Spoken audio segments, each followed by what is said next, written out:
Sejam todos bem-vindos.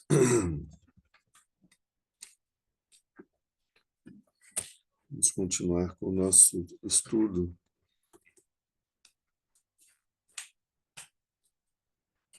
Acho que esse é mais aqui. Nós estamos estudando o livro Uttara Tantra Shastra. É o 5º tratado de Maitreya e trata sobre a natureza de Buda, a mente de Buda. Aqui tem uma imagem de um dos livros que eu estou acompanhando. Esse livro foi escrito no século III, a pedido de Maitreya, a pedido de Asanga. Ele pediu instruções para Maitreya sobre a Prajnaparamita, e dessas instruções surgiram esses 5 tratados. E o tratado que a gente está estudando, especialmente, é um que trata sobre a mente de Buda. O ponto, ele é dividido em sete partes, né? São chamadas pontos Vajra. Nós já vimos 3 partes, que é a primeira é Buda, a segunda Dharma, a terceira Sangha. A quarta parte, que é a que a gente está vendo agora, é Tathagata Garbha, que significa, Tathagata significa aquele que é como ele é, né? É um dos nomes que se dá para Buda, um dos nomes. E Garbha significa semente, é essência. Então, Tathagata Garbha significa a semente do estado de Buda, a semente da mente de Buda, que está presente em todos os seres. Esse é o ponto que a gente está estudando agora. Depois, a continuação do texto, a gente tem o despertar, que então é quando o estado de Buda se torna completamente manifesto, as qualidades do estado de Buda, desperto, e a atividade do Buda. As qualidades, depois as atividades. Então, a gente está bem no meio do caminho. O que é a essência desse capítulo, né? Onde que a gente está vendo? E a gente parte do lugar onde a gente está agora, nesse momento. Cada um de nós, a gente está, espiritualmente, a gente está no lugar onde a gente está, daqui até o despertar. O que nos separa do despertar? O tempo que nos separa do despertar, o processo que nos separa do despertar, o caminho que cada um de nós vai ter até alcançar o despertar. Esse caminho, ele é absolutamente individual, não tem um caminho igual ao outro. Absolutamente não. Mas quando a gente pega em termos didáticos, nós podemos dizer que o caminho é um só, né? Mas cada um percorre ele de uma forma bastante particular e única, né? Então, o ponto fundamental que a gente está vendo é a presença dessa mente iluminada de Buda em cada um de nós, em todos os seres, não só nós, seres humanos, mas em todos os seres, incluindo nos animais. E isso de onde que vem essa afirmação que parece meio dogmática, né? Ela é consequência natural do que nós compreendemos sobre o despertar do Buda. Quando o Buda despertou, a mente, ele manifestou a mente dele, do Buda desperto, ela não tem limites, ela abrange todas as coisas, todo o universo, todos os seres, né? Não existe nada que não possa ser compreendido e alcançado pela mente de Buda. A mente de Buda é suprema, né? E não há nada maior do que a mente de Buda. E a mente de Buda consegue abranger todos os fenômenos, todo o universo, todos os fenômenos. Além desse universo, os universos que existiram antes desse universo, o Buda, nos ensinamentos que ele deu, ele fala sobre os universos, a sequência de universos, os vários kalpas, que são os períodos de tempo incomensurável, né, que duram cada universo. E até que ele fala que esse universo, quando ele surgiu, que a gente chama do Big Bang, quando ele surgiu, os deuses viram um lago com 1000 lótus. E com isso, eles compreenderam que cada um desses lótus seria um Buda que estaria presente nesse universo. E por isso eles chamaram esse kalpa, esse período, de um kalpa feliz, porque teriam 1000 Budas. Aqui, quando a gente fala de kalpas, a gente vê essa noção de kalpas nos textos antigos, se refere a várias formas, a vários eventos diferentes. Nesse caso especificamente, desse kalpa feliz de mil Budas, esse kalpa se referia com o planeta, ao planeta Terra. Eu comecei a falar como se fosse do universo, mas ele se refere especificamente ao planeta Terra, nesse sistema que representa o planeta Terra, que a Terra faz parte. 1000 Budas iriam surgir. 4 já surgiram. E esses Budas que a gente está falando são Budas considerados os Budas que iniciam um ciclo de ensinamentos, né? Durante o período de ensinamentos do Buda Shakyamuni, que foi o quarto, muitos Budas surgiram, mas todos esses Budas têm o Buda Shakyamuni como sua referência, como um professor. Então, dentro do ciclo do Buda Shakyamuni, eles não fizeram nada além de desenvolver o ensinamento do Buda Shakyamuni. Depois que esse ensinamento desaparecer da Terra, vai ser necessário que um Buda traga de novo os ensinamentos do Dharma. E esse próximo Buda que vai vir, que já está sendo preparado para vir, é o Buda Maitreya. Ele será o quinto Buda. Ele deve vir dentro de um período de alguns milhares de anos, ele deve vir ao mundo. Tem referências, profecias, etc., que conseguem até localizar, né? Mas essas datas, eu diria que existem datas precisas, mas essas datas elas estão disfarçadas e de forma para não causar muita ansiedade, muita confusão nas pessoas, elas estão definidas de uma forma que só aqueles que têm um conhecimento bastante elevado sobre essa parte, né, que dos ciclos e tal, é que consegue compreender e localizar com certeza. Então a gente vai ver números diferentes na literatura, às vezes vocês vão ver coisas diferentes. Mas de qualquer forma não é agora, né? Tem muita gente esperando a segunda vinda do Cristo ou a vida do Buda Maitreya, não é para agora, não somos nós que nós não vamos ver isso nesse momento. Porque uma das características do momento em que o novo Buda deve vir é que o ensinamento do Buda Shakyamuni deve ter desaparecido por completo. Deve ter restado apenas símbolos sem sentido. Já não, é um período em que já não terá ninguém mais praticando os ensinamentos, muito menos ensinando, e os ensinamentos vão se tornando incompreensíveis, e no final a gente tem alguns símbolos desses ensinamentos, né?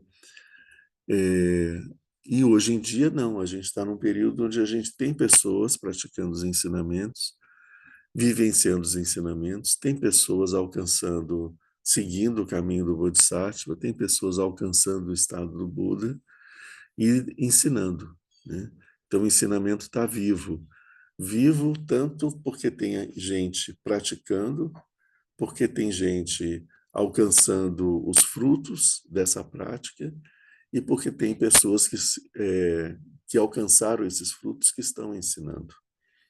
Então a gente está num momento ainda bastante feliz que a gente ainda pode ter esses ensinamentos. E a gente tem, hoje em dia, os ensinamentos completos. Tem algumas coisas, algumas sequências de textos, de práticas, que estão perdidos porque não tem ninguém que pratique mais. Mas isso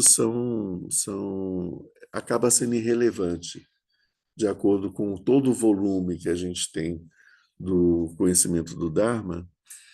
A gente pode dizer que o Dharma está completamente presente e está sendo praticado, né? Mas veja bem, ok, o Dharma está presente, está sendo praticado, mas quantas pessoas têm acesso a isso, né? Será que as pessoas que vivem em países budistas, Tailândia, Vietnã, ou antigamente na China, eles têm esse acesso a todos esses ensinamentos? Eles, mesmo lá, eles não tinham, né? A imensa maioria das pessoas, vamos pensar agora, os 8 bilhões de seres do mundo, o ensinamento do Dharma, ele é muito raro, ele é para poucos. Ele está aberto a todos, mas são poucos os que conseguem ter acesso a ele. Quando eu digo ele está aberto a todos, realmente ele está aberto, mas são poucos os que se interessam em buscá-lo. Então, os obstáculos para se alcançar o Dharma está na falta de interesse ou de condições. Às vezes são condições de vida que impedem que as pessoas tenham que trabalhar tanto que elas não têm tempo nem para poder procurar o ensinamento do Dharma. Então, quando nós vemos que nós estamos aqui no domingo, às 8h30 da manhã, né, 9 horas da manhã, sentados aqui para ouvir alguma coisa sobre um Dharma, isso é uma situação extremamente rara. E isso é uma das características de uma preciosa existência humana, né, que a gente viu com Lama Wangdu nos ciclos de ensinamentos anterior. Isso é uma das coisas que caracteriza uma preciosa existência humana, o fato da gente poder ouvir o Dharma, refletir sobre ele e praticá-lo, né? Ok, então como a gente tem essa percepção, esse conceito, claro, de que o Buda, a mente do Buda é uma mente que não tem restrições, que ela abrange a totalidade do espaço, a totalidade dos seres, a totalidade dos fenômenos, não existe nada que não possa ser compreendido pela mente de Buda. Isso significa que ela está por toda parte. Isso dá à mente de Buda esse caráter de onipresença. Ela está presente em absolutamente toda parte. Ela está presente tanto nos seres, nos objetos animados, quanto nos inanimados. Então, tanto as terras, as pedras, o, a água, o vento, em toda parte, a mente de Buda está presente, né? A mente de Buda está presente em todos os seres. Ela está presente em nós, está presente em todos os seres. Se não tivesse presente em nós, ia significar que a mente de Buda ia parar aqui e ela não conseguiria compreender o que tem dentro de mim se ela parasse em mim. Mas como ela também está dentro da minha mente, tudo que acontece na minha mente, tudo que acontece comigo, é percebido e é compreendido, é acessado pela mente de Buda. E também não só, como eu falei, os seres que possuem mente, mas também os objetos inanimados, as pedras, os cristais, ou que a gente considera inanimados, né? Também as árvores, tudo.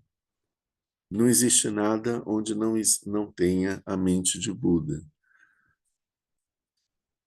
Como não existe nada que não tenha a mente de Buda, a gente deve perceber que nós estamos mergulhados na mente de Buda, mais do que como um peixe dentro do mar está mergulhado dentro da água. porque a mente de Buda também está dentro, né? Não está só em volta de nós, está dentro de nós. Então, por onde a gente anda, a gente está cercado da mente de Buda. Se nós estamos assim, a mente de Buda, ela é a essência da nossa própria mente. E o que o ensinamento diz aqui nesse quarto ponto é que a mente de todos os seres é em potencial essa mente de Buda. Todos os seres possuem a mente de Buda dentro de si. Alguns têm mais do que os outros? Não, porque o Buda não compreende mais alguns seres do que outros. Ele não está mais presente num lugar do que em outro lugar. Como uma das características da mente de Buda é a equanimidade, ela está em igual intensidade em toda parte. A mente de Buda não está mais presente em mim do que numa formiga. Ela está igualmente presente em mim e também na formiga. A formiga ela não tem menos mente de Buda do que eu. Ela tem a mesma intensidade da mente de Buda. Dessa forma, todos os seres possuem essa mente de Buda. E essa mente de Buda é a nossa realidade, é a realidade da nossa própria mente. Isso nos dá essa tranquilidade de saber que a nossa mente é a mente de Buda, mas por que que a gente percebe a nossa mente de uma forma tão pequena? Porque ela está encoberta por uma série de véus, né, ligados à ignorância, produzidos pela ignorância, que impedem que a gente perceba a verdadeira natureza da nossa mente.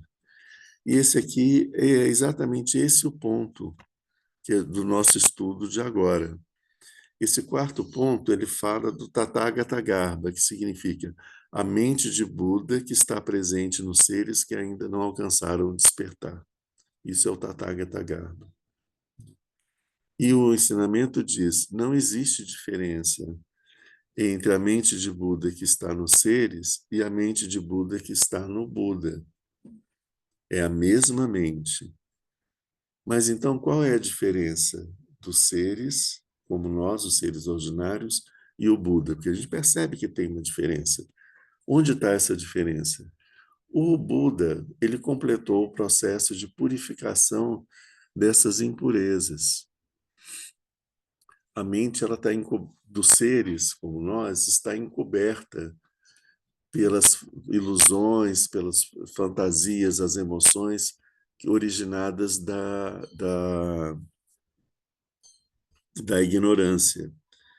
E ao longo de um processo, o ser que eliminou todos esses obstáculos, ele consegue purificar, e purificar no sentido de fazendo desaparecer esses véus, essa ignorância, esses obstáculos, até o ponto em que não existe mais impedimento nenhum e a mente de Buda desse ser se manifesta plenamente, luminosamente, como ela sempre foi, mas que a gente não percebia porque ela estava encoberta. Então, quando isso acontece, acontece o que a gente chama de um despertar. Então, a palavra Buda em tibetano é Sangye. Sangye significa San significa purificação, Gye significa desabrochar. Então, o Sangye é aquele que purificou a sua mente e que desabrochou a sua mente. Ele passou pelo processo de purificação da mente, de remoção de todos os elementos adventícios, os acréscimos, e quando essa mente se manifestou completamente na sua plena natureza, o desabrochar dessa mente em qualidades e em atividade é essa parte do desabrochar, o Gye, do nome do Buda, né? É aquele que purificou e que fez com que ela se manifestasse plenamente. Então, o ponto 4, que é onde a gente está aqui agora, está falando da mente de Buda que existe em nós. O ponto 5 vai falar da mente de Buda daquele que alcançou o despertar, né? Então, esses são os dois, a diferença desses dois pontos. Esse ponto agora, que é o nosso, ele mostra sobre as características dessa mente de Buda que existe em nós. O próximo ponto que a gente vai ver vai tratar de todo o processo de purificação até alcançar o despertar, né? O que é, que trabalho é esse que precisa ser feito? Então, esse é o resumo de do ponto de onde a gente está, né? Nesse estudo sobre a mente de Buda que existe em nós, que é o Tathagata Garbha, nós vimos, ele está dividido em 10 aspectos. Desses 10 aspectos, nós já vimos 5. Vamos ver agora o sexto. Esses 6 primeiros aspectos são os mais importantes. Os outros 4 são um desdobramento deles. Então, é um momento propício da gente fazer uma recapitulação muito rápida.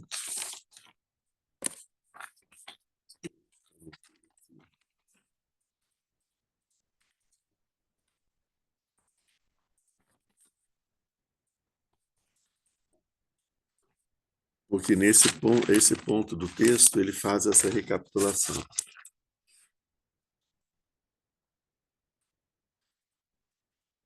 Então, ele fala de os 10 pontos em que ele fala sobre o Tathagata Garbha.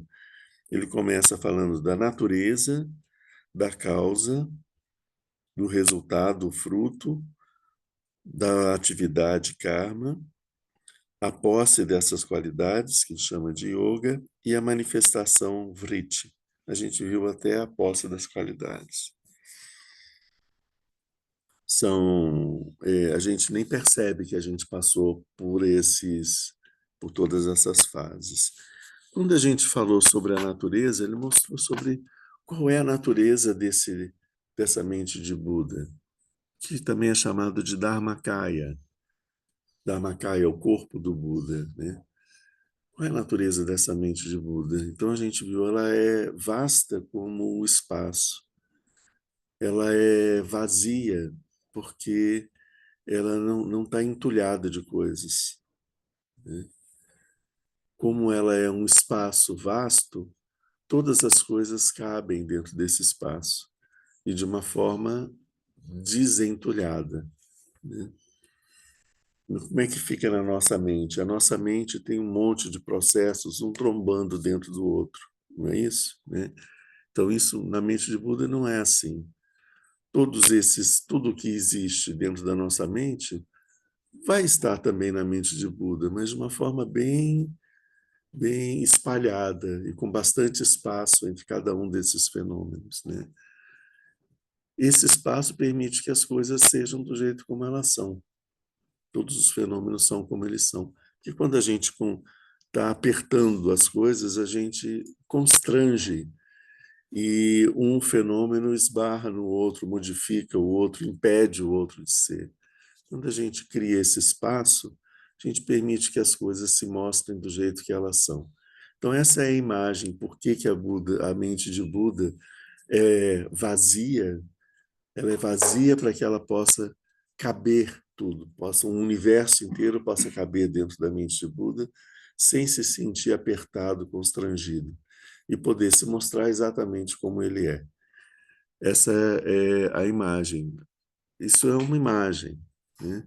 Isso significa o quê? Que a mente de Buda consegue enxergar um objeto com toda a sua natureza, percebendo desde sua origem até o seu fim e os detalhes e todas as possibilidades que existem nele. ela consegue compreendê-la de uma forma absoluta. Isso é o que significa esse objeto estar no vazio dentro da mente, sendo observado por todos os lados por ela sem nenhum impedimento, sem nada atrapalhando, sem nada impedindo ele de ser. Nada impede os objetos para o Buda, para a mente de Buda, nada impede os objetos de serem o que eles são, né? Então ela é vasta como espaço, ela é vazia, mas ela não é um espaço burro, um espaço estúpido, né? Que é a imagem que a gente tem do vácuo que existe no universo. Não é esse vazio do universo, esse espaço vazio imenso que existe entre os planetas e as estrelas e as galáxias, né? É um espaço luminoso. Luminoso de quê? Essa luminosidade também é um símbolo luminoso de inteligência. Então, esse espaço é preenchido por inteligência, por criatividade, por felicidade. Essas características, elas são características intrínsecas da mente de Buda.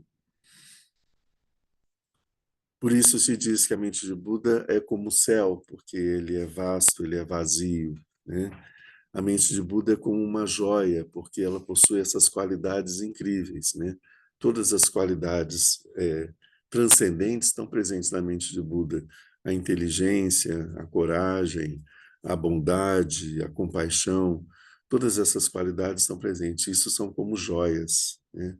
A expressão da mente de Buda.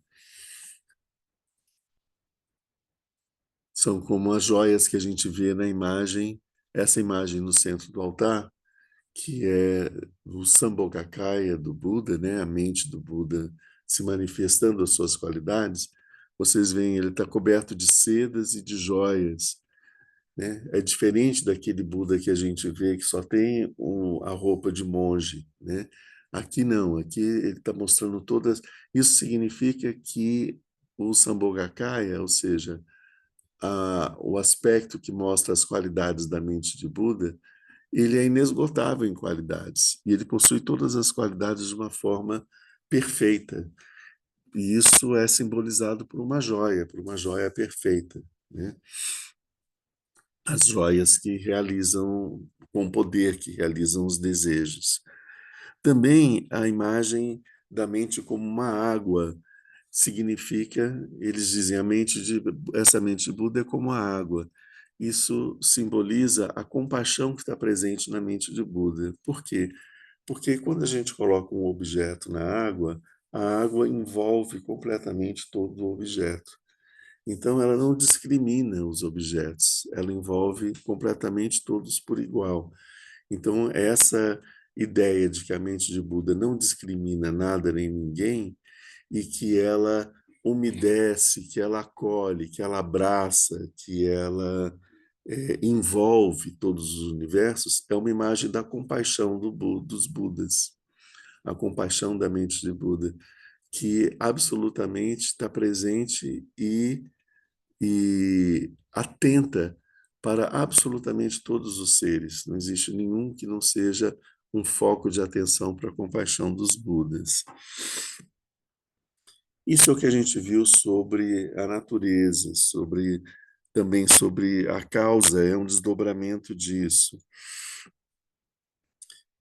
O resultado da mente de Buda, como a gente viu nos nossos estudos anteriores, são aquelas qualidades da mente de Buda que são a qualidade da pureza, enquanto nós, na nossa visão limitada, presos na nossa mente dualista, nossa mente confusa, a gente tem conceitos de pureza e de impureza bastante confusos e algumas vezes equivocados.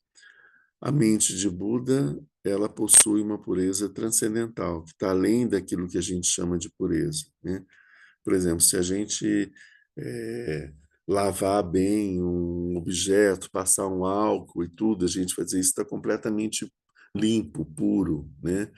Mas isso que a gente considera puro, diante da mente de Buda, ela percebe que não está completamente puro, porque tem uma série de outros elementos contaminantes ali. Nossas intenções, nossos pensamentos e todas as coisas que a gente não consegue enxergar. Então, uma das características da mente de Buda, que é essa pureza. Outra característica é a identidade. Enquanto a gente está preso nos conceitos de eu, aquilo que sou eu e aquilo que não sou eu, aquilo que é um objeto exterior, essa dualidade de que existe eu e existe o mundo. A mente de Buda ela transcende essa dualidade. Então, esse conceito de eu, ele é sem sentido para a mente de Buda, conceito de outro também. A mente de Buda possui a identidade transcendente, suprema. Então, a identidade é uma característica da mente de Buda.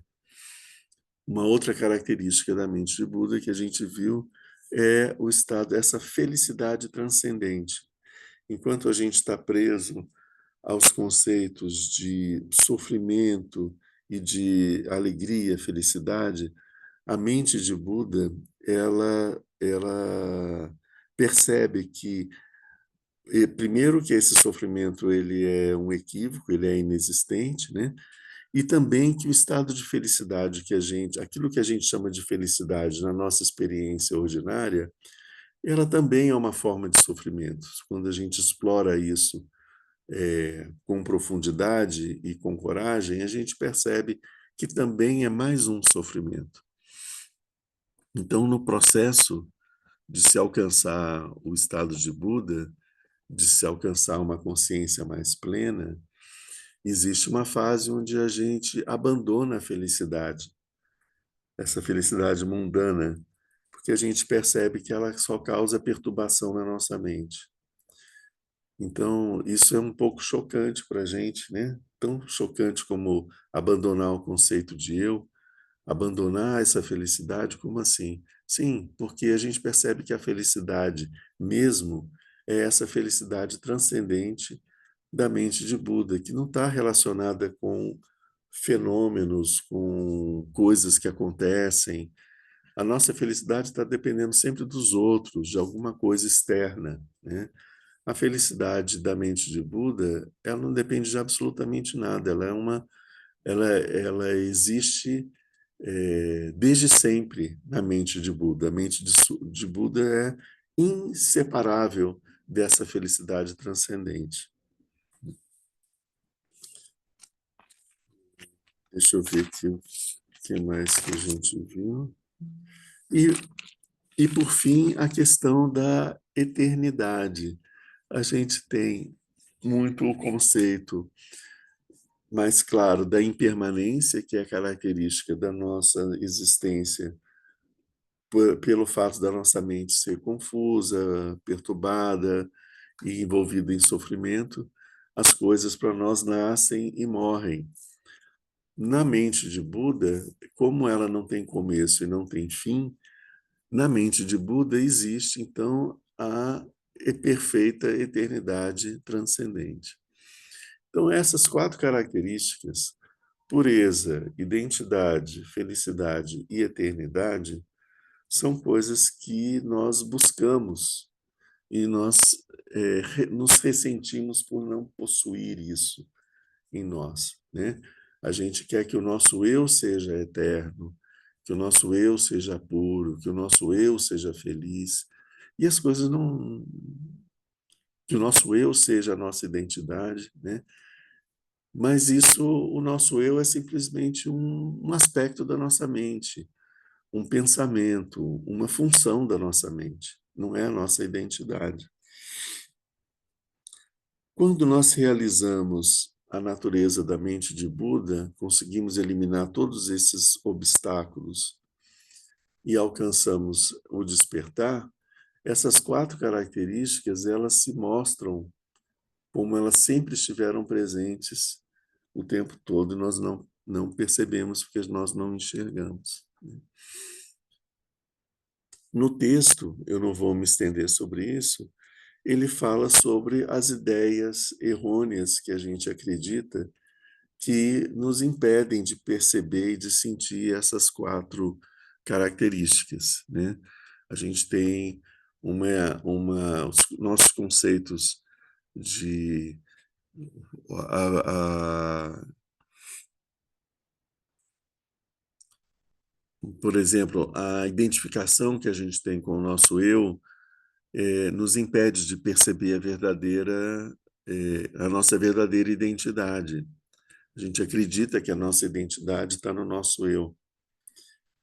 E quando nós exploramos, através da meditação, exploramos para conhecer o que é esse nosso eu, nós percebemos que ele vai se desfazendo aos poucos diante de nós, como uma miragem vai perdendo, como um arco-íris vai se dissolvendo no espaço, até o momento em que a gente não enxerga mais esse eu, a gente percebe que ele, na verdade, nunca existiu, né? Que ele foi uma miragem, né? E a gente percebe que esse eu deixou de existir e tudo bem, e nós continuamos ali, né? Tem alguma coisa que continua ali, a qual está ligada a nossa identidade. E é nesse ponto que a gente percebe que associar nossa identidade ao nosso eu é um equívoco. Mas nós achamos que esse nosso eu é a nossa identidade. Nós dizemos que esse eu chega e fala a minha mente, como se a mente fosse uma função dele. E, na verdade, ele é uma função da mente. Ele é um aspecto da mente. Mas, enfim, tudo isso são coisas que a gente tem que experimentar, né? Então, agora a gente chegou no ponto de em que a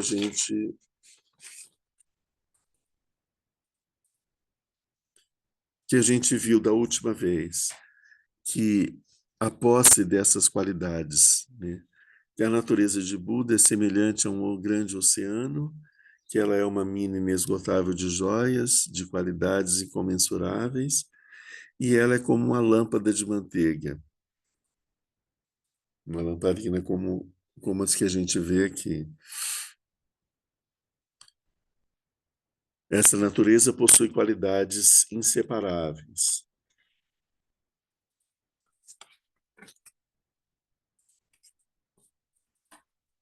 Então, vendo pelo comentário, a causa da purificação do Dharmakaya é a prática do Mahayana, que significa o oceano, que ele fala, ela é como um grande oceano. O oceano que possui as joias do conhecimento transcendente da meditação e a água da compaixão. Então, quando nós adotamos o Mahayana e seguimos o Mahayana, ele nos permite explorar e, e nos desenvolver nesse caminho do despertar e perceber essa mente de Buda dentro de nós. Aqui tem que fazer uma pausa, assim. O Buda deu 3 ciclos de ensinamentos. O primeiro ciclo de ensinamentos do Buda é aquilo que a gente chama do Hinayana. São os ciclos do ensinamento que buscam os ensinamentos que buscam a purificação da nossa mente. Isso faz com que a gente seguindo esse processo de purificação, a gente possa alcançar um estado de extinção do sofrimento e o estado de nirvana. O segundo ciclo é o caminho individual, por isso que ele é Hinayana, é o pequeno veículo. O segundo ciclo de ensinamentos do Buda é o grande veículo, o Mahayana, grande veículo. Esse grande veículo porque nós buscamos fazer com que todos os seres alcancem a libertação do sofrimento. A gente não está pensando só em nós, a gente está pensando em todos os seres. Então, isso, além do processo de purificação, desenvolve as qualidades de compaixão e de amor e de compaixão. Amor, bondade e compaixão.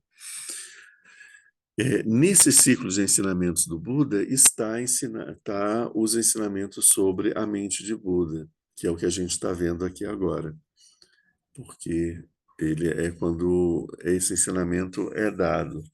Então, esse ciclo de ensinamentos, ele alarga a percepção que a gente tem da realidade e faz com que a gente busque desenvolver o amor e a compaixão como necessidade para se alcançar o estado de Buda. Sem amor e compaixão, a gente não alcança o estado de Buda. A gente pode até nos libertar do sofrimento, mas a gente fica num estado limitado, o estado que é o Nirvana, e depois de algum tempo a gente vai precisar de desenvolver amor e compaixão e por um tempo muito grande até que a nossa mente consiga ter as qualidades necessárias para fazer a purificação final e alcançar o estado de Buda. Então, a causa dessa purificação do Dharmakaya é a prática do Mahayana, a prática da busca dessas perfeições transcendentes e principalmente do amor e da compaixão. A causa que permite atingir essa sabedoria do Buda, essa inteligência do Buda, essa qualidade do Buda que compreende todas as coisas como elas são, é a prática da prajna paramita, do conhecimento transcendente e a meditação, as quais são semelhantes às joias do oceano, que são, sem discriminação, dotadas de qualidades poderosas e inconcebíveis. Então, o que nos permite alcançar... vocês veem que a gente precisa desenvolver um processo de purificação, como a gente viu. Aquilo que nos permite alcançar essa visão, essa inteligência, essa capacidade de compreensão das coisas é a prática da prajna paramita e da meditação, o samadhi. O que é a prática da prajna paramita? Durante a prática da meditação, a gente, depois de acalmar, pacificar a mente, a gente buscar enxergar as coisas como elas são. A gente busca primeiro encontrar o que é a nossa mente. Nós vimos que, já anteriormente, que o que nos impede de enxergar que a nossa mente é essa mente pura de Buda é a ignorância sobre a nossa própria natureza. Ela é como uma nuvem que encobre o céu. O céu está o tempo todo presente e puro e limpo. Mas como ele está encoberto pelas nuvens, nós não enxergamos isso. Agora, por exemplo, a gente não enxerga que existe um sol brilhando, né, no dia de hoje. Se a gente afastar essas nuvens, a gente vai perceber esse sol brilhando. Isso significa que a gente criou a luz, criou o sol? Não. O sol está ali desde sempre, né? A gente só tirou as nuvens da frente, né? Então, o processo de purificação não é algo que vai produzir uma mudança na mente de Buda. A mente de Buda continua lá do jeito que ela é. Ele só permite que a gente enxergue ela, a gente tira o que nos atrapalha de enxergar ela. Nós vivemos com um véu nos olhos, né? A gente tem uma visão confusa, limitada, perturbada, a gente não enxerga as coisas como elas são. Quando a gente remove isso dos nossos olhos, nós vemos a realidade como ela é. Isso é sinal de que essa coisa que eu passo a ver foi criada pela minha mente? Não. O que significa só que eu retirei o que atrapalhava. Alcançar o estado de Buda significa retirar da nossa mente o que está nos atrapalhando, é jogar fora o que entrava a nossa mente, jogar fora os obstáculos. Nós vivemos apegados a um monte de coisas que nos impedem de enxergar a nossa mente de Buda. Entende? Então a gente tem que pegar esse lixo que a gente acumula na mente e jogar esse lixo fora, né? Quais são essas coisas? Uma delas é esse culto, esse carinho excessivo que a gente tem pelo nosso próprio eu, né? Isso faz com que a gente perceba o mundo sempre do ponto de vista do eu. Isso é uma grande nuvem escura que impede a gente de ver a nossa natureza de Buda. A natureza de Buda não está preocupada com o eu, não está mais atenta para o meu eu do que para o eu dos outros. Ela não faz distinção entre isso. Então, quando eu estou agarrado nesse conceito de eu perturbo a minha mente, eu torço, constranjo, torço, aperto, limito a minha mente e ela não consegue perceber sua própria natureza. Então, uma das coisas é isso. Outras coisas são emoções perturbadoras que a gente gosta de alimentar. Por exemplo, quando nós estamos com raiva de alguma coisa, achamos que temos direitos que foram violados e que as pessoas precisam pagar pelo que elas fizeram, e a gente fica em busca de querer fazer uma justiça porque conosco mesmo e precisamos nos defender e etc., né? A gente está criando toda essa emoção da raiva. Isso é mais uma nuvem escura que impede a gente de perceber a mente de Buda. Quando nós estamos muito apegados, queremos alcançar, queremos as coisas que são que os outros estão usufruindo, queremos para nós, né? Então, buscamos acumular coisas. Na hora que a gente consegue aquilo, a gente já está querendo uma outra coisa.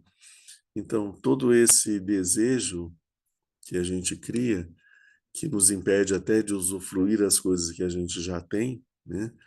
Isso também é uma nuvem que impede a gente de manifestar a mente Buda. Então, a gente precisa abrir mão dessas coisas, porque todas essas coisas são causa do sofrimento.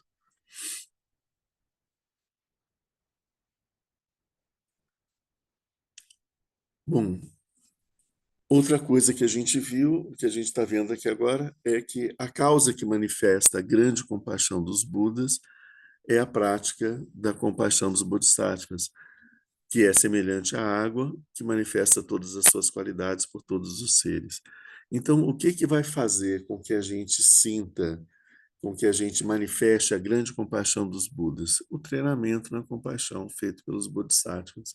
O caminho do Mahayana, o caminho dos Bodhisattvas, é um caminho que, de treinamento da compaixão. Então, a gente buscar treinar a compaixão, que seja uma compaixão equânime, que seja compaixão por todos os seres, né? É o caminho que vai permitir o desenvolvimento na nossa mente da compaixão grande, a manifestação na nossa mente da grande compaixão dos Budas. E o que é a imagem que ele fala da lâmpada de manteiga? Ele diz, na base imaculada, que é o Dharmakaya, a mente dos Budas, os poderes do conhecimento transcendente e a pureza são inseparáveis da talidade. Isso é análogo à lâmpada de manteiga, em razão da sua luz, calor e cor. Vamos explorar esse símbolo. Na base imaculada, a base imaculada que ele está falando aqui é a mente de Buda, o Dharmakaya. A talidade, o que é essa talidade?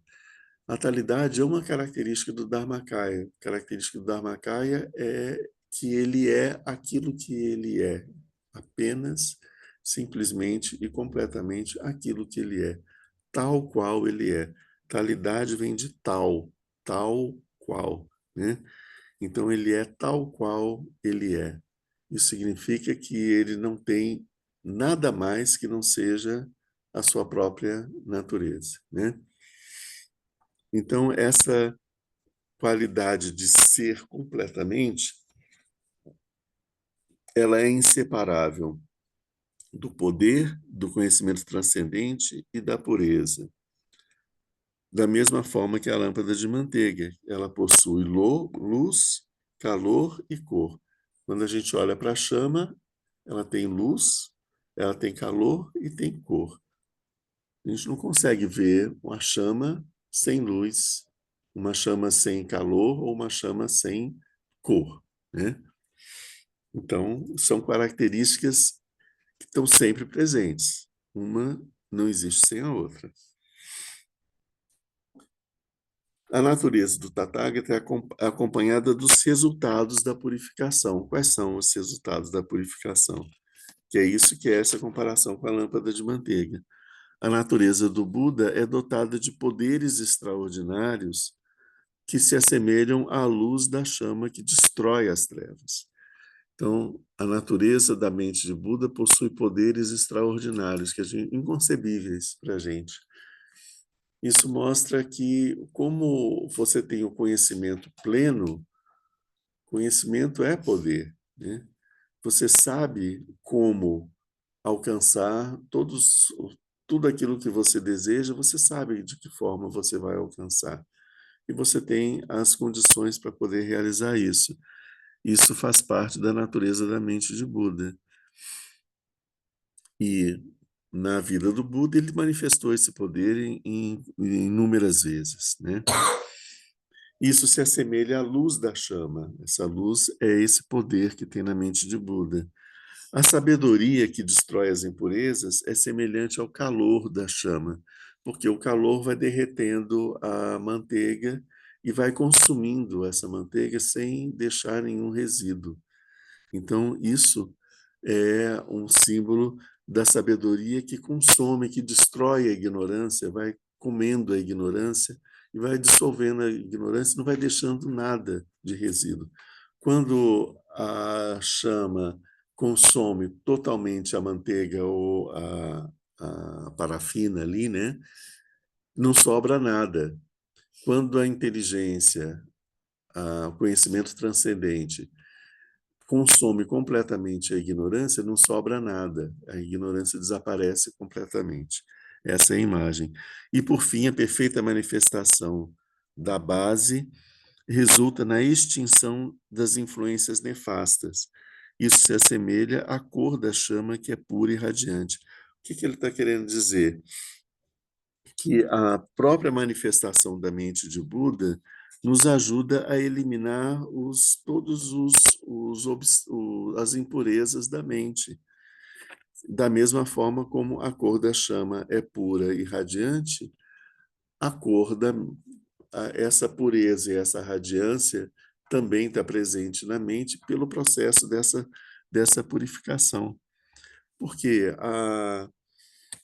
com o conhecimento transcendente e com as qualidades da mente de Buda, todos esses outros obstáculos adventícios que a gente viu, as emoções perturbadoras e as outras coisas, elas desaparecem, elas são eliminadas. Então, a mente. Aqui, o que a gente está vendo é que a mente que nós possuímos, a mente de Buda, ela possui todas as qualidades, mas a gente não consegue percebê-la.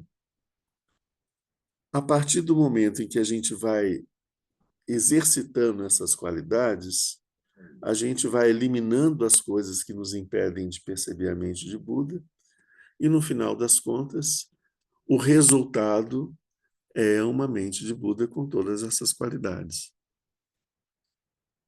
Então, as qualidades já estão presentes em nós, mas nós não percebemos.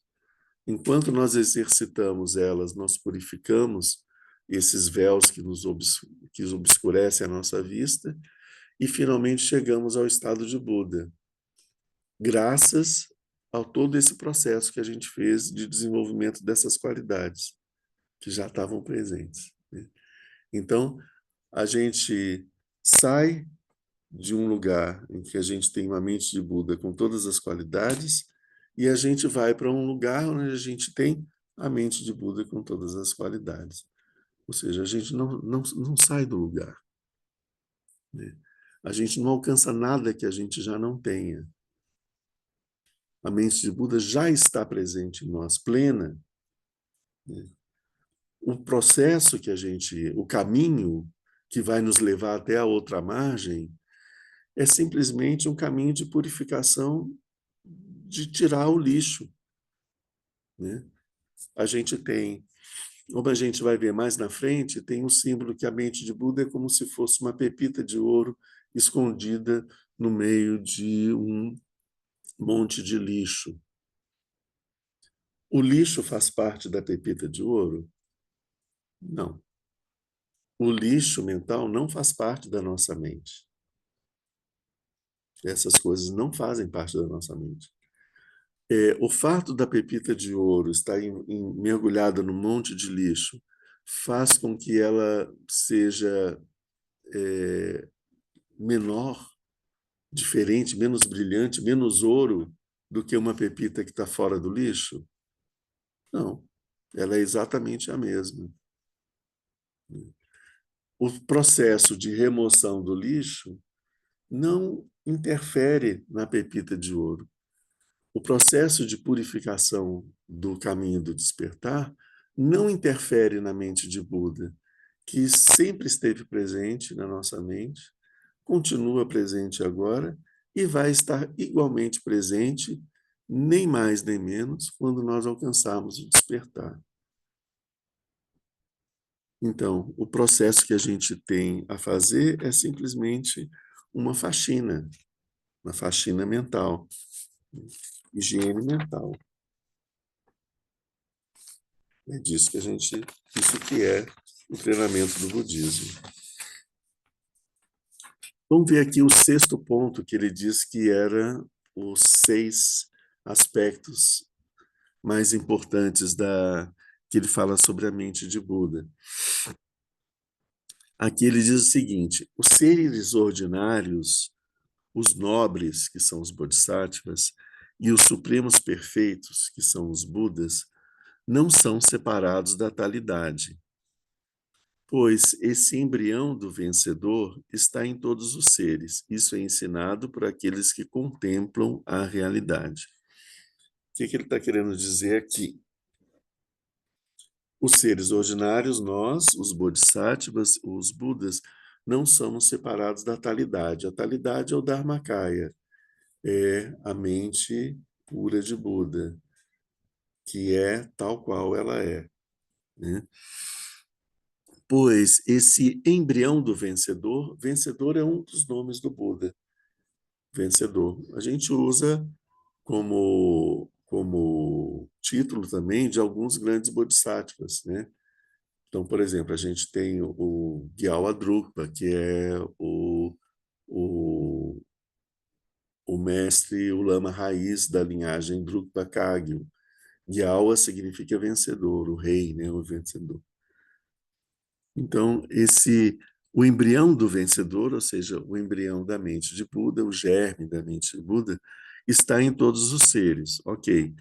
E aí ele diz, isso é ensinado por aqueles que contemplam a realidade, ou seja, aqueles que conseguem enxergar a realidade tal qual ela é, eles ensinam para nós que todos os seres possuem essa capacidade em si, é, inseparável, né?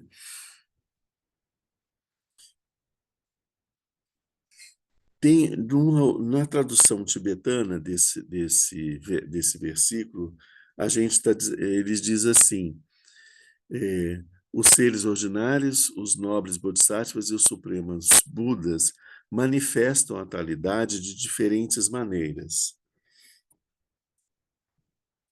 pois este embrião do vencedor está em todos os seres, isso é ensinado por aqueles que contemplam a realidade. É um ponto tem uma pequena diferença aqui, mas que também é fundamental para a compreensão desse texto. Significa, olha só, os seres ordinários, nós, os bodhisattvas e os budas. Eles manifestam a talidade de maneiras diferentes, cada um manifesta a talidade de uma maneira própria. Então, o que é a talidade? É o Dharmakaya, né? É a mente pura do Buda. Nós, os seres ordinários, manifestamos essa mente de Buda de uma forma. Os bodhisattvas manifestam de uma outra forma. E os Budas manifestam de uma outra forma. São três maneiras diferentes de manifestar a mente, a mesma mente de Buda. Isso vai chegar aonde? Ele continua: os seres ordinários, nós, têm visões falsas.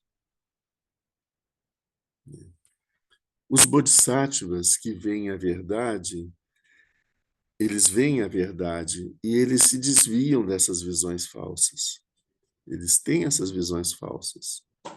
Mas quando eles veem a verdade, eles abandonam essas visões falsas. Desviam. Desviam não é um desviar tipo assim, né? Desvia para o lado e segue. O desviar que ele fala aqui é um desviar de voltar para trás. Eles veem a visão falsa, não seguem aquilo e abandonam ela, né? E os Tathagatas veem a realidade tal qual ela é, sem visões falsas, nem visões dualistas. Então, o que ele está, a conclusão que ele chega nesse ponto aqui é que, então, o que é que diferencia nós dos bodhisattvas e dos budas, afinal de contas?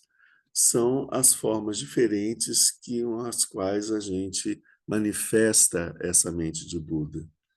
Os Budas manifestam ela plenamente.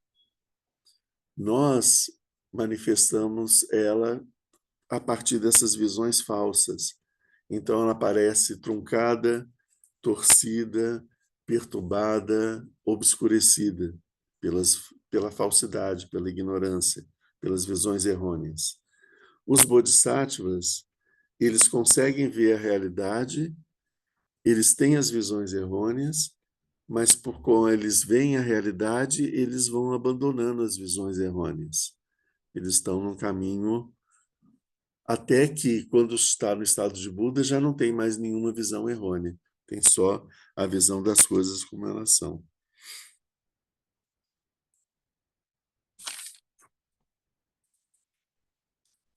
Aí a gente vai para o sétimo ponto desse texto, do sétimo, desse trecho que ele fala sobre o Tathagata Garbha, que é os estados ou fases. Ele diz o seguinte: a fase impura, a fase em parte impura e em parte pura, e, enfim, a fase perfeitamente pura.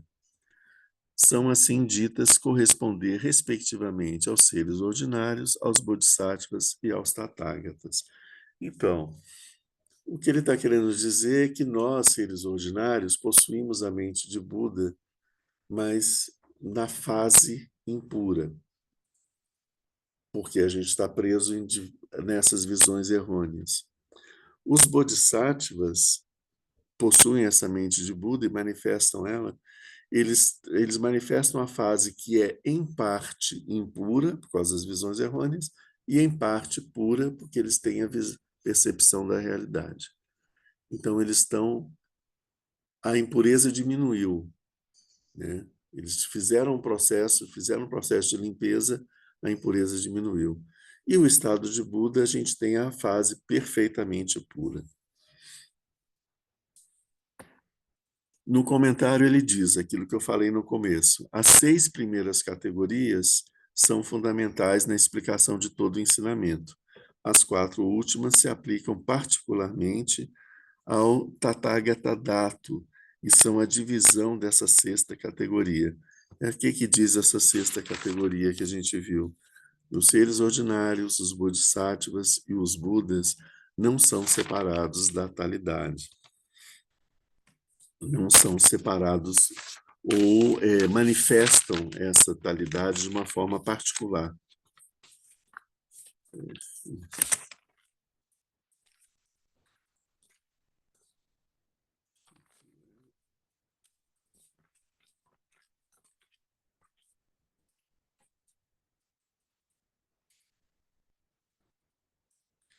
Aí ele diz, a essência da budeidade é resumida nesses 6 pontos que a gente já viu, e ela é designada por 3 nomes de acordo com 3 estados enumerados pelo versículo precedente. O estado impuro, o estado mais ou menos puro e o estado completamente puro.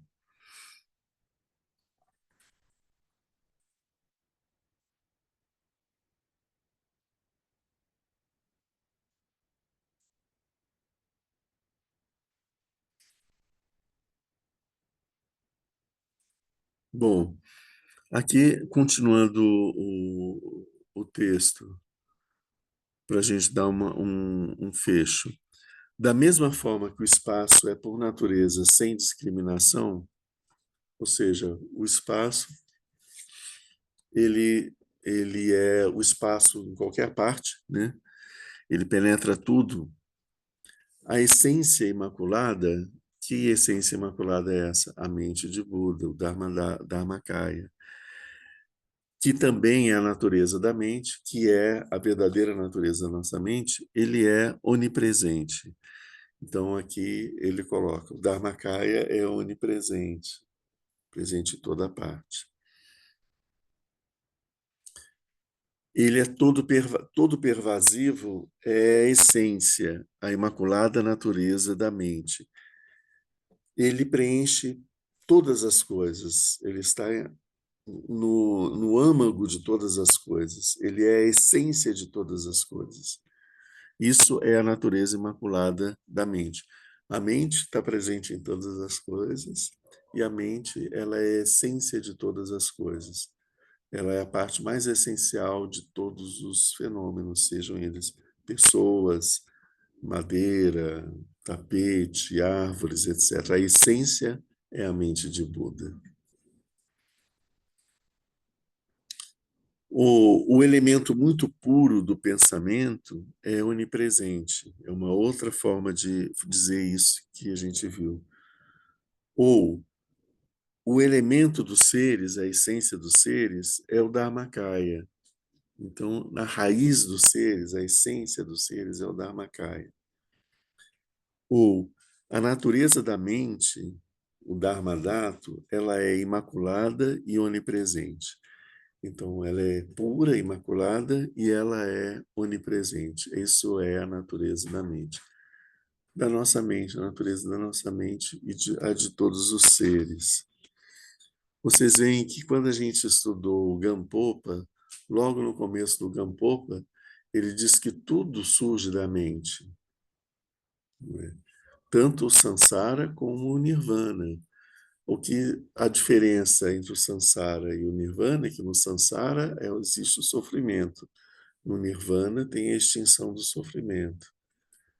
O sofrimento, a origem do sofrimento é a ignorância sobre a nossa própria natureza produz o sofrimento, o estado que a gente está.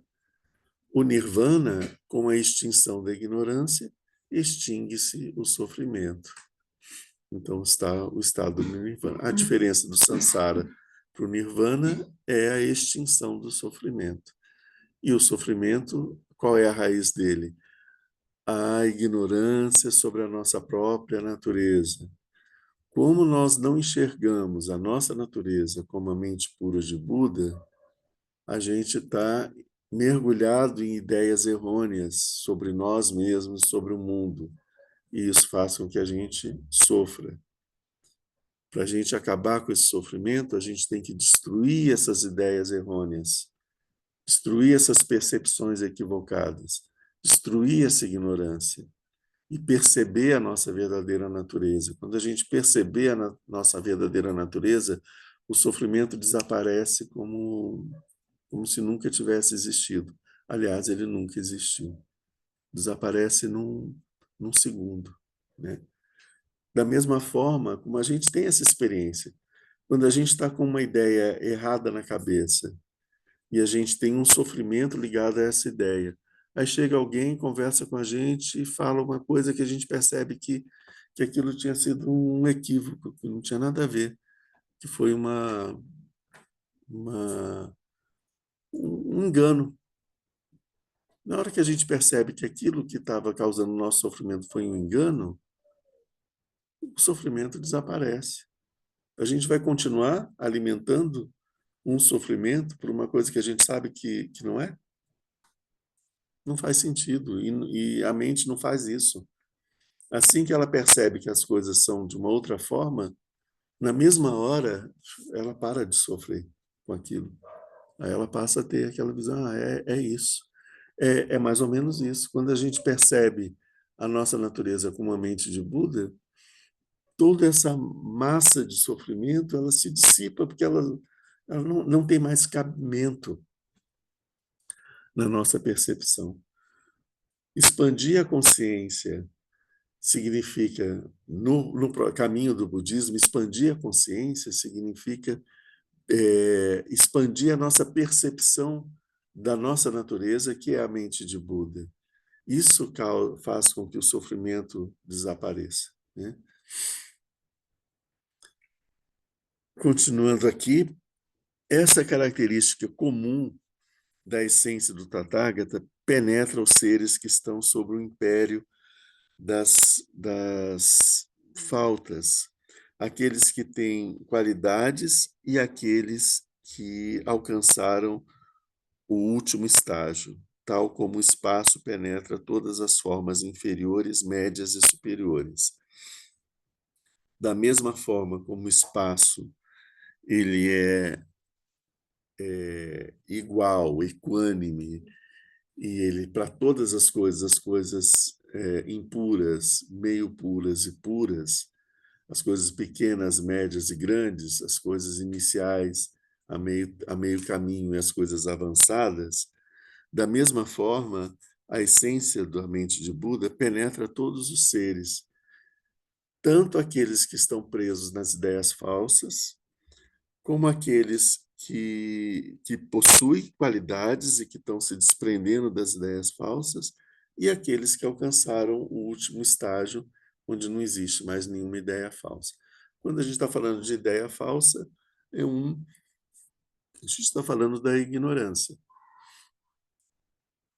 Mas ignorância aqui não é uma ignorância tipo, a gente não conhecia nada sobre os quarks e agora a gente conhece sobre os quarks. Não é esse tipo de ignorância científica, né? O que a gente está falando de ignorância é ignorância sobre a nossa própria natureza. Essa é a ignorância fundamental, é a ignorância mais pesada, a mais difícil de ser eliminada, né? A ignorância científica a gente consegue até eliminar com a pesquisa, mas a gente continua preso na ignorância fundamental. E essa ignorância fundamental faz com que a gente interprete de uma forma equivocada as verdades, entre aspas, as verdades científicas, as descobertas científicas. Eu falei verdades porque a ciência não acha que ela tenha verdades. Ela a ciência verdadeira mesmo, né?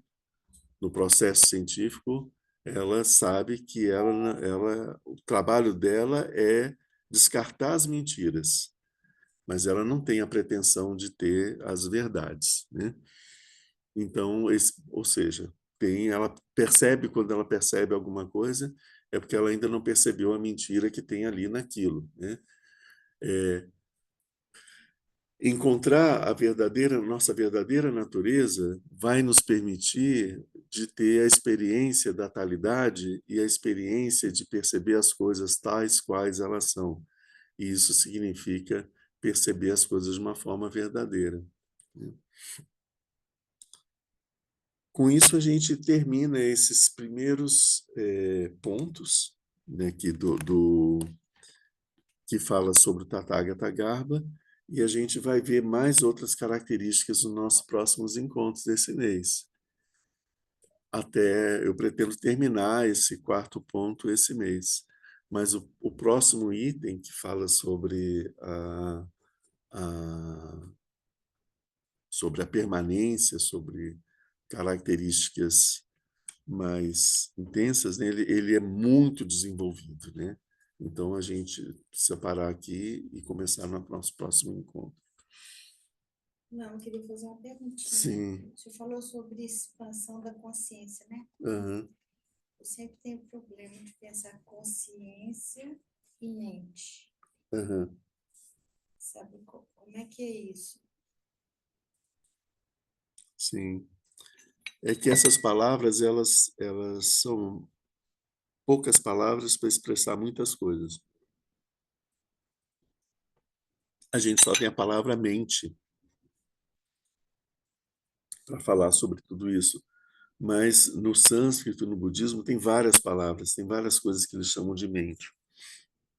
Então, por exemplo, a gente tem, no budismo, a gente tem Yeshi, que é a mente transcendente, Nanshe, que é a mente perturbada, a mente contaminada. A gente fala também em Chitta, que é a mente associada ao processo do pensamento. Então, tudo isso são mentes. Consciências, a gente tem as consciências, aquilo que toma, que aquele processo mental que faz com que a gente se dê conta de uma coisa. Isso a gente chama de consciência. Então, são as consciências ligadas aos órgãos dos sentidos.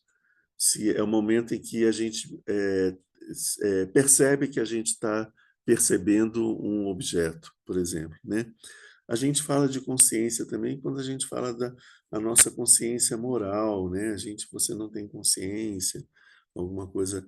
A consciência aqui, nesse caso, se refere a se dar conta das consequências éticas das nossas ações. Isso também a gente está falando de consciência.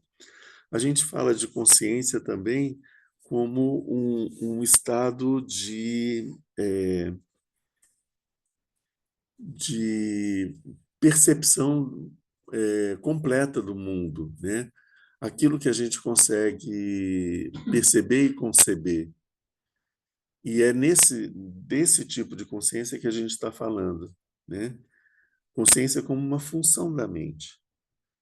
A mente ela é criativa, ela é investigativa e ela possui, ela acumula conhecimento e ela tem uma função de conhecer da mente e tem uma função de se dar conta das coisas, perceber que as coisas estão ali, né? Então, isso é o que a gente fala de expansão da consciência, nesse sentido, é da nossa consciência, capacidade de se dar conta das coisas, abranger um espaço maior, tanto o espaço físico como temporal. Então, a minha consciência agora, ela abrange essa sala, mas através da meditação, a minha consciência pode abranger todo o planeta, pode abranger todo o universo. Entende? Isso que a gente fala de expansão de consciência, né? Algumas vezes as pessoas usam expansão de consciência para experiências com drogas, né? Essas experiências com drogas não significam verdadeiramente uma expansão de consciência. Significa apenas uma percepção deturpada dos fenômenos provocada por uma substância que perturba o funcionamento da mente, mas que dá uma ilusão de que seja uma consciência expandida. A verdadeira expansão da consciência ocorre com o processo da meditação. O processo de meditação que o Buda seguiu, que levou até o estado de Buda, passou por uma fase em que ele tinha, em que a mente dele, a consciência, né, ou seja, como que ele se dava conta das coisas, preenchia todo o espaço. O espaço tinha uma fase que chamava espaço sem limite. Uma outra fase que chamava consciência sem limite. E tinha uma outra fase que era a inconsciência, além o estado de expansão da consciência dele abrangia não só o processo de consciência, como também o processo de inconsciência. E ele ainda foi no ponto que era nem consciência e nem inconsciência. Às vezes chamado de nem percepção, nem não percepção, né? Que é o estado último antes de alcançar o estado de Buda. Então, isso é a verdadeira expansão da consciência. A gente vai ter que parar por aqui, porque a gente já avançou bastante, tá? Daqui a pouco a gente já vai ter a prática com Lama Sonan. Vamos fazer aqui a dedicatória.